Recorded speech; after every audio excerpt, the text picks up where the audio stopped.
Get started. First off, today we do have a report that was for our committee and Ways and Means on the driver's education reimbursement grant document. It will be available on your S drive on the committee page. However, today our committee page says it's not available. If this is not resolved by this afternoon, we will probably go ahead and just send it out to you individually by email so you can have that report to review. With that, we're going to try and get our testimony back up on that same page, but with the page being unavailable, it's a little difficult. We're having technical difficulties. But we are working on that, so I apologize for that. Today's testimony was going to be on there, but it's not, so we're not going to have our hand deal. But we have a presentation from Michael McCaskill. He's Vice President of Identity Management Program Services, and Kent Self with the Department of Revenue is here to help with any questions. He should be on Zoom. Do we have him? I am here, sir. Excellent. Well, the floor is yours.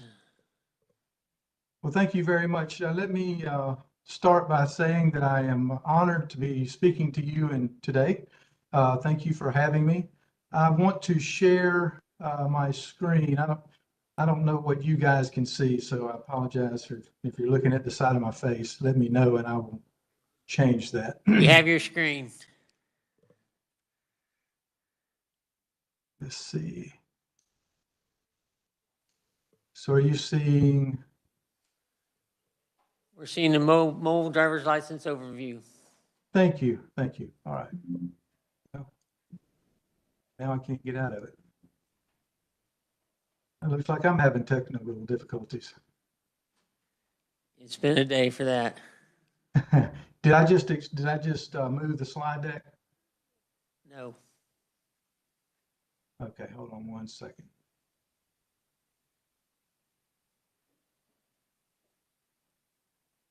Okay, how about now?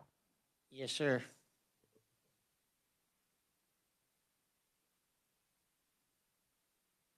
Okay, sorry about that.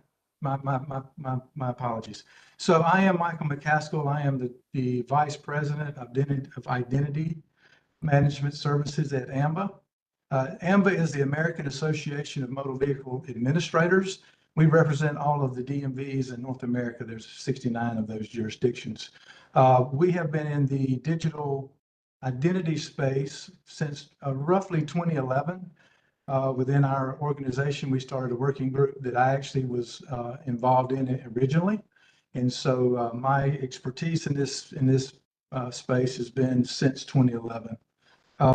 What I want to do today is give you an overview of what MDL is, what it is not, and how AMBA has worked with all the jurisdictions to implement that in North America. So let's start with what it isn't.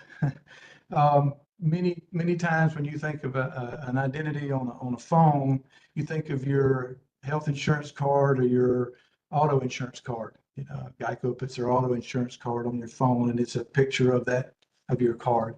That is not what the driver license MDL is. In fact, it's not a PDF. It's not a picture. It's not any of that. And the reason for that is in a digital environment. Let's think of your physical card today, one you have in your wallets. That physical card was designed with security features that allowed relying parties to know whether or not it was really issued by the state of Kansas or not. And those things would be microprinting, colored variances, and the fact that the photo is in a certain place on the card and your address is in a certain place. All of that is standardized. And so using your physical card has built-in features to allow relying parties to authenticate it. A picture of a driver license on a phone does not allow that. Because there's no security features in it. That could be a fake license, take a picture of a fake license taken by your phone, and now you're using that. So it is not a picture of a driver license on a phone. But what it is your driver license data securely provisioned to your mobile device in a way that can be authenticated by relying parties. Now, what do I mean by that? So it's issued by Kansas, so verifiably provisioned by an issuing authority to a mobile device. An MDL is designed so that a relying party knows that you as Kansas issued that document to a mobile device, to the one they are interacting with. It is also that the data on the device is the same data that's on the physical card. It's just in the secure element on the mobile device. It's an identity credential that must be read and validated by an electronic reader. Just a minute ago, I said that your MDL is not a picture of your license on the phone because it cannot be authenticated. Well, an MDL must be authenticated using a device, a reader, electronic reader that authenticates the data. And it's compliant with the ISO IEC 18013 standard. All of you have probably heard of ISO, the International Organization for Standardization. AMVA sits on the working group, and in fact, we chair the working group that has designed and published the 18013 Part 5 standard that regulates how an MDL works on a mobile device. So in order for it to be an MDL, it must meet the 18013 standard. Now I want to pause there just a second and talk a little bit about standardization. There are many standards in our world that apply to electronic data transmission. The World Wide Web has some. There's FIDO and other organizations who have verifiable credential type information where those are standards for data. But there's never been a standard built on the platform of presenting identity on a digital platform with protections and security in mind until the 18013 standard was developed and published. It was built from the ground up to facilitate trust, privacy, security, and interoperability.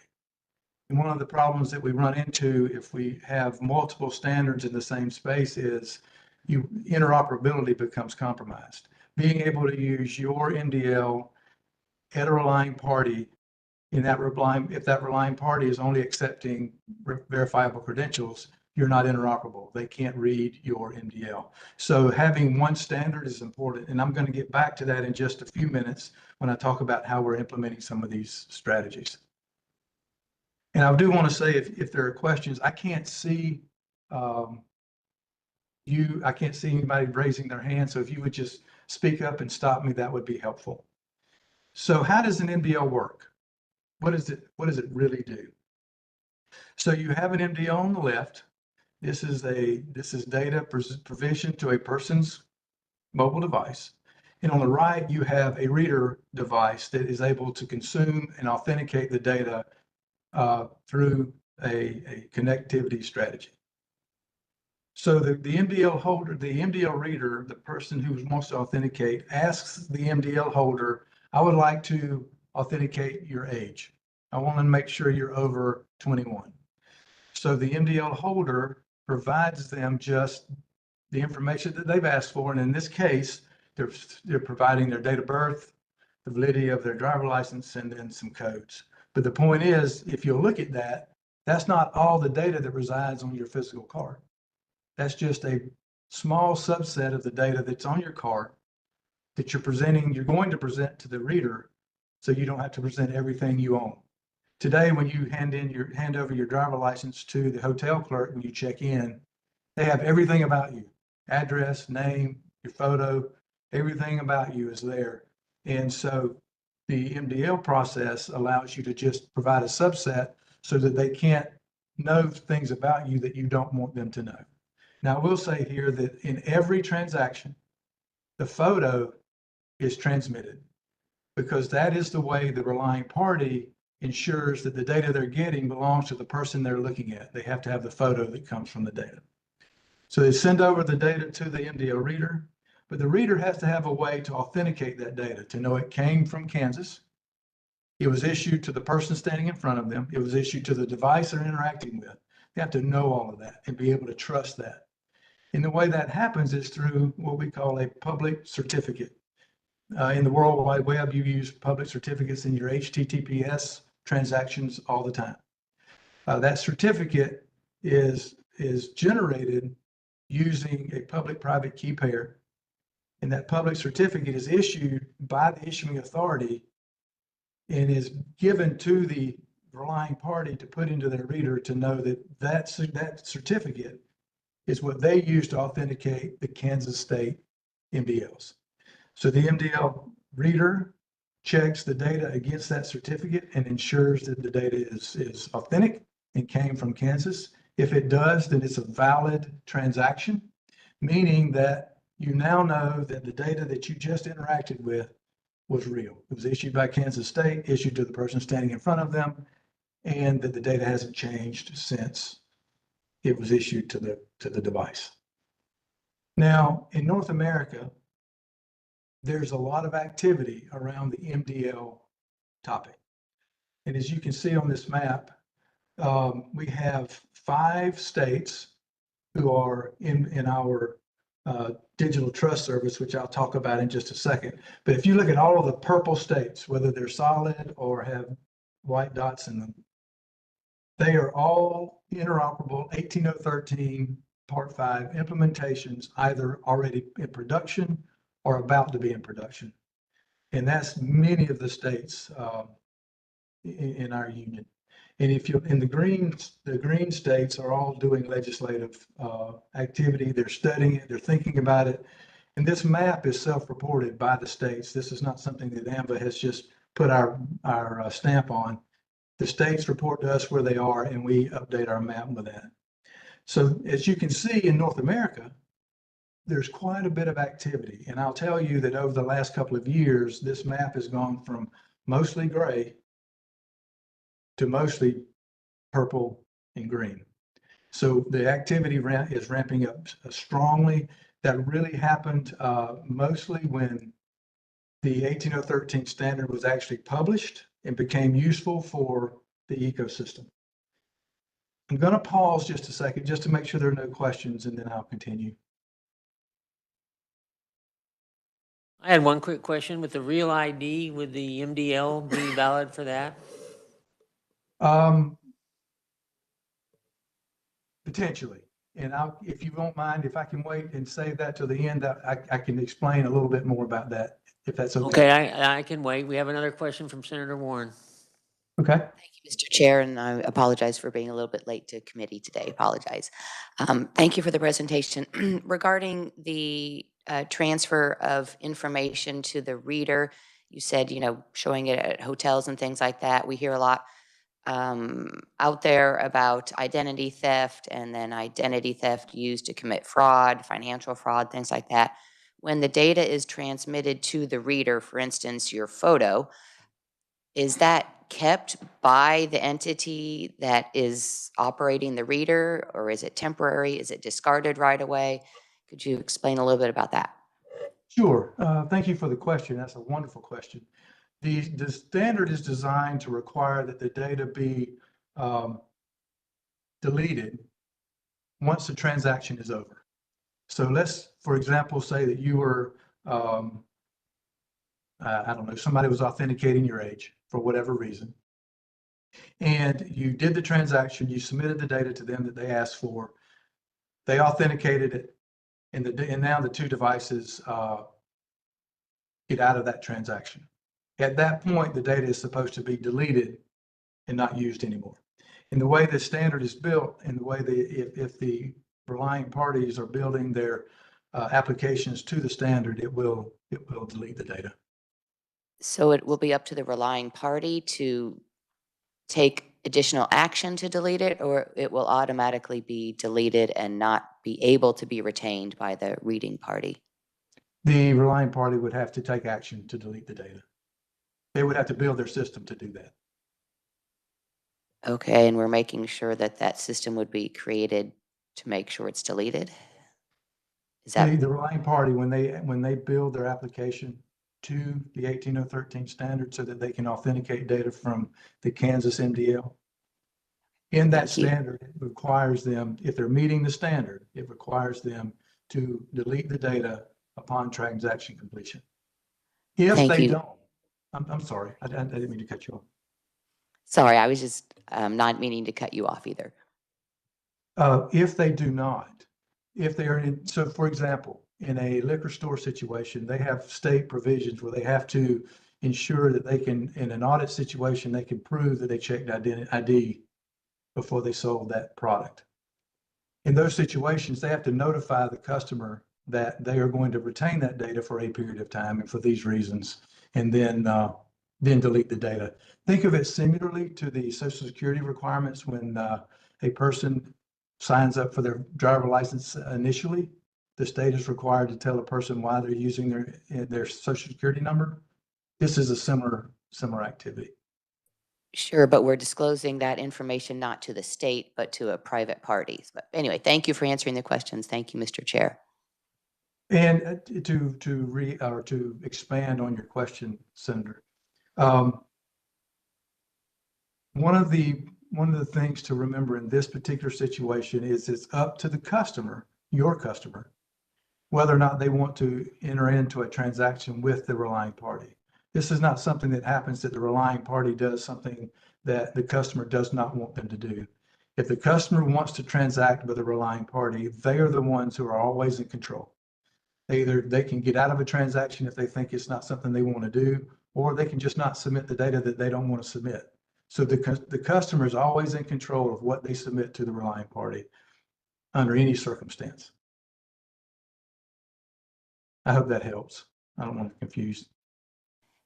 It does. I'm just wondering, some businesses are cashless, and so you have to then interact digitally with a credit card or something. And then I'm wondering if that's kind of where things are heading, that you won't have the option to opt out as the customer from the digital transaction. Thank you, Mr. Chair. Okay. I will We have one more continue. question, Senator Clays. Uh-huh. Good morning, Senator Clays. I'm actually, I love this idea. I love this, that we're moving this direction, but I do have a quick question about implementation. Would we still require a physical card because, devices break and batteries die? And I'm just wondering what your thoughts are on how this is supposed to roll out. That's an excellent question, Senator. Yes, the physical card would still be required, and the reason for that is as we roll out the MDL solutions across the U.S. and Canada, not all relying parties are going to be immediately capable of accepting an MDL because they don't have the equipment yet. Now, the equipment can be as simple as an iPhone or an Android phone that has a reader application residing on it. In fact, Apple, in their latest OS release, has an age verification app in the OS that you can do age verification with an MDL right now. It's in all of your phones if you have the latest iPhone today, or it can be downloaded from the App Store. So there's going to be a situation, a length of time, and it's going to be fairly long, that all relying parties won't be able to accept MDL. So you always have to have that backup of the physical card. And in the law enforcement community, they want that physical card too. So you can't just not issue yet the physical card. I don't anticipate that the physical card would go away in my lifetime. I think there's a lot of work that still has to be done. And think of Apple Pay and Google Pay. When those things first started, not very many people did it. And then when people started to want that, then the relying parties, the payments folks started to build that into their systems. But we're still not fully engaged with Apple Pay or Google Pay in every scenario where you use a credit card. There are many places that you can't use Apple Pay or Google Pay. So in the same context, the MDL is going to take time to roll out and be completely sufficient without physical card. And I do not see that anytime soon. Looks like you can continue now. Thank you.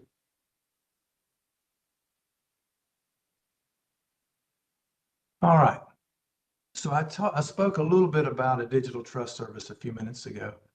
And what the digital trust service is a system that AMVA has created, stood up, per the ISO standard, that allows issuing authorities to provide us their public keys so that we can disseminate those to all relying parties who want to use MDL infrastructure. To describe this a little bit more detail, if Kansas were to go the MDL route, you would create a public-private key pair.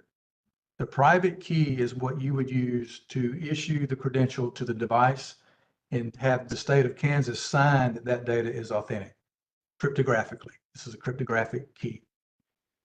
The authentication token for that is the public certificate or the public key. So that's what the relying party needs to ensure that the data that they're going to be interacting with, that's what they run it through to ensure that it's issued by Kansas and issued to that person. So what we built is a system through which relying parties can get your public keys without you having to put it somewhere and tell them to go get it from this location or what have you.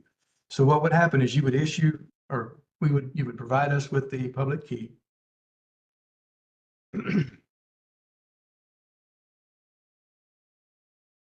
And we would add that to our system. Now, in order to add that to our system, we have to ensure that the state has abided by certain protocols, one of which is the 18013 Part 5 standard, another of which is requirements around certificate maintenance and protection.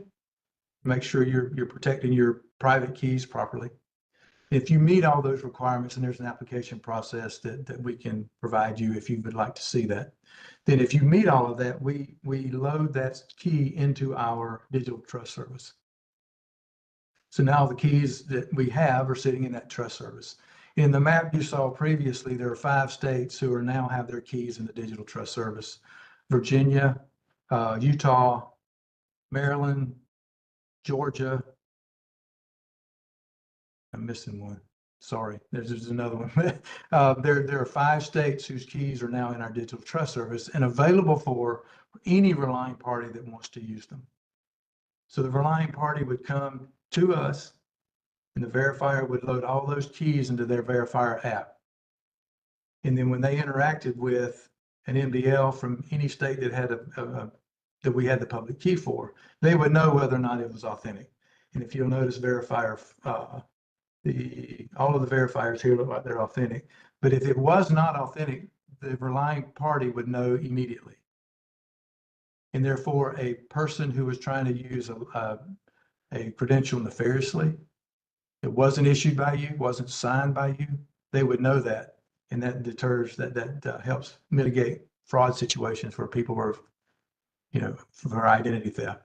And this may cause a question in your mind of, okay, if I have an MDL on my device, can I copy that and put it on, Joe Blow's device, and he can use that and be me? Well, the answer for that is no, because when you load the MDL on a mobile device, as the state of Kansas, part of the phone cryptography gets loaded with that certificate. So if you move your MDL from one device to another without going through the state of Kansas, it doesn't pick up that public key material out of the phone, and therefore it won't authenticate. That's all part of the process. So that means that a person can't just take your phone and go be you somewhere else. It doesn't work that way. All right. So this is not just activity in North America. As you can see on the map, the North American strategy is all there. However, there is a 21 country pilot going on in Europe. All the states and territories in Australia are moving toward MDL. Japan and South Korea are moving toward MDL. So there's a lot of work around the globe on this particular standard and this particular method of issuing an identity document, driver license and identity card in our space, to a mobile device to be used electronically. Transportation Security Administration, and this is going to get back to, I think the chair asked the question about Real ID. TSA right now uses the MDL from several states as a way to get through their checkpoints instead of giving the physical license, you use your MDL. So there's a lot of activity in this space going on right now that's helpful to ensuring progress. We have good feedback, and so things are progressing.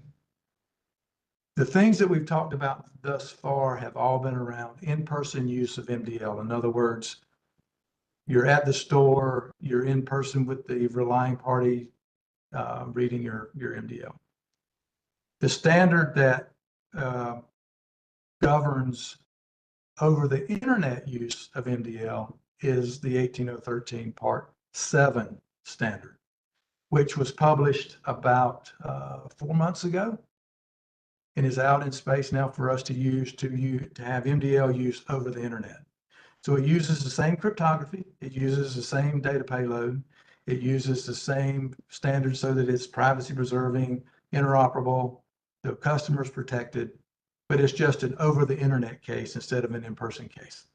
There's a lot more complexities, as you can imagine, to an over the internet identity use. And so we had to take a lot of precautions in how we built the standard to ensure that we met all of the requirements of privacy preserving, trustability, interoperability, security of the customer in mind. That actually is all of my presentation, but I want to get back to the question that the chair had asked. I think it was the chair, and I apologize if it wasn't, about Real ID, if that's okay.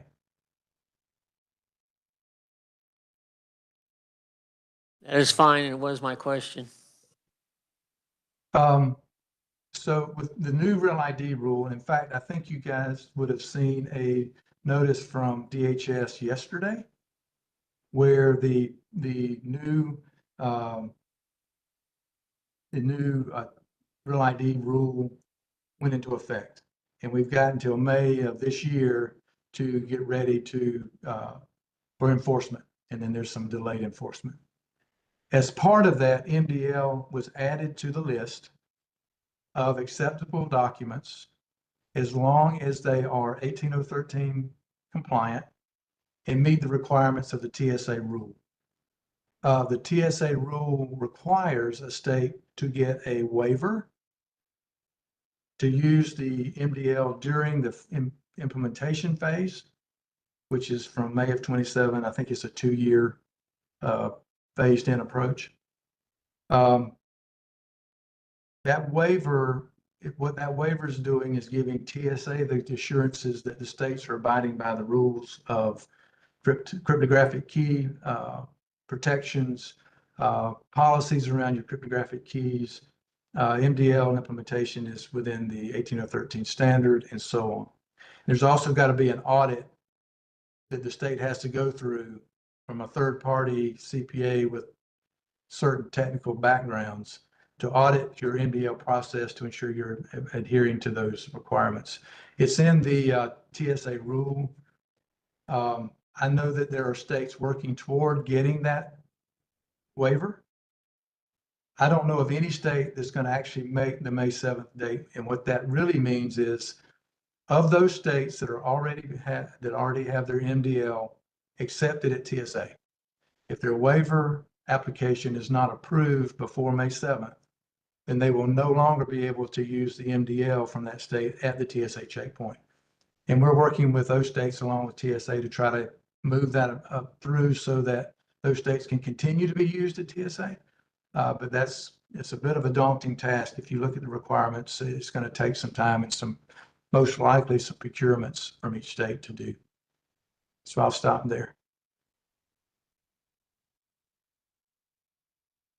Other question? I'll got a question. Start off with Senator Clays, and we'll follow up with Senator Cluse. Thank you, Mr. Chairman.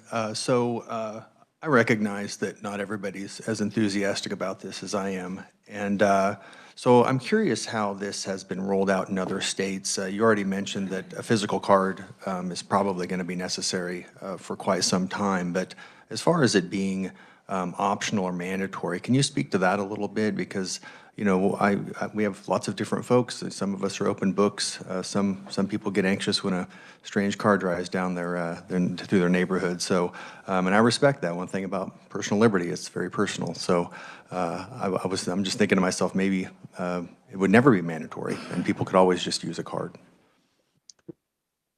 So today, there's not any state that's implemented this as a not an optional item. So the customer in each state that has implemented MDL has the option of getting one or not getting one.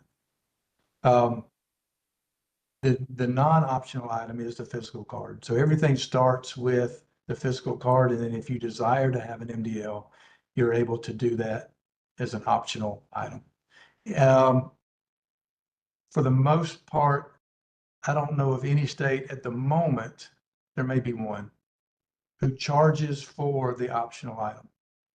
For the most part, any state that's using the Apple or Google or Samsung solutions, those are free options to the customer.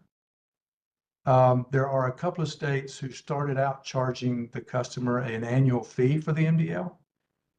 However, my recollection is that all of them have stopped charging that fee.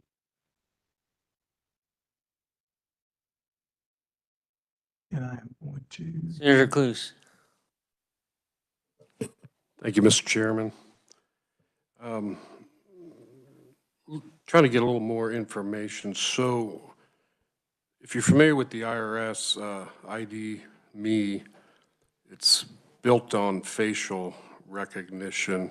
But anytime you go back in, there's verification steps that were implemented in the process of signing up that you as the individual would only know the answers to. Within that application and that process verification, is there facial recognition built in, or is there another verification step, or is it just that particular data only that brings the verification? The way I'll explain this is MDL doesn't require facial recognition. It is an optional. In fact, TSA uses facial recognition at the checkpoints to allow the machines to do more of the work so that you get through quicker. However, it's not a requirement for that. Where facial recognition comes in to the MDL process, typically, is for you to authenticate yourself to the device so that you can use your MDL in a transaction. So today's, many of you probably have facial recognition on your phone so that it opens without you putting in a PIN. Some states allow that facial recognition to be the authentication factor on the device so that you can use your MDL. But it's not a requirement. Facial recognition is not a requirement. And understanding that the MDLs are issued by the state who issued the original identity. So in other words, you get identified in Kansas, you get a physical card, and now you've optioned to get an MDL. The same state who verified your identity originally is issuing the credential. So it's more of a, it's an assurance process. Some states do use facial recognition in that sign-up procedure, because the sign-up procedure in most states is remote. In other words, you're at home and you want to opt in for the MDL, you have to provide the DMV certain information so they know it's you before they provision the MDL to you. Well, part of that is they pull the facial image and get a facial image from you in the procedure to apply for the MDL. And some states use facial recognition. I think there's a couple that actually do not, but that does take a little more effort on the state side because you have to have somebody to look at those two photos and ensure it's the same person.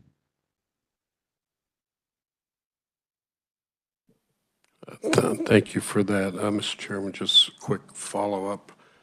And kind of what sparks that too is just sometimes the older generation, I guess I would put it, they don't like all that stuff. And, So that's kind of what spawned that. Thank you. Yeah, may I respond to the statement the senator made? Yes, you may. Yeah, so the reasons for the optionality for the credential, one is that the infrastructure is not in place for all relying parties to accept it. But two, most states understand that topic and they have opted to not make it mandatory for anybody. And at the moment, I don't know of any state even contemplating that unless because they have customers who may not want to do it at all. So that you bring a very valid point that's very crucial to the whole process. Thank you for that. I have a question on the process. Like, say I'm from Colorado, I have my MDL and I'm going in the store to purchase some ammunition. They want to verify my age. Do I choose what information they get off my MDL, or does the vendor choose that? You choose that. The customer is always in control. That's what I thought I heard you say. That's good. Thank you. Committee, further questions? Seeing none. Thank you very much, Michael. Appreciate you being on today and giving us some information on this update. Thank you very much. I was honored to help. Committee, we do have Kent Selk in the room. We got a lot of new people here. Would you mind stepping up and introducing yourself, Kent? Thank you, Mr. Chairman. Members Committee, I'm Kent Selk. I'm the Senior Driver Services Manager for the state of Kansas. So I'm in charge of all things driver's licensing, from the offices to our processes and all of that fun stuff. So I'm always here if you guys need me for any questions. I know a lot of you reach out to me whenever there's anything that happens. I did want to touch base real quick, just real quickly. I know they're not in this room, but our law enforcement partners, we've already spoken, met with them. This will not pertain to law enforcement. They are going to obviously always want to take a physical card. They don't want to get in the business of a phone, a digital reader, or anything of that nature. So I did want to bring that up to light, that we obviously have spoken with them and we move forward with this. Their preference is to just always use a physical card. It's kind of their preference and we want to honor that. So that's one thing I definitely wanted to mention. Committee, I wanted Kent to come up because he is a great resource. You may have constituents that might be getting ready to go out of country and there might be a delay on getting their driver's license or something. He's a person that you can call and he can check and find out where things are in the process, or he'll know who to send you to get that information. He's been a great resource for us in the past. With the new people, I just wanted to introduce him. Thank you, Kent. Thank you, sir. Committee, once again, we are having difficulties with our website, so the report on the driver's education reimbursement grant program should be available on our committee website on the S Drive.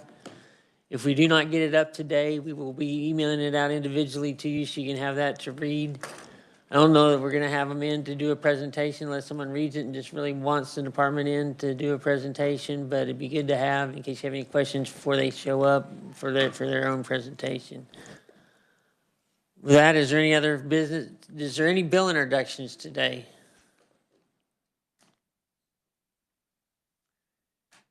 See none. Is there any other business to come before the committee? We are adjourned.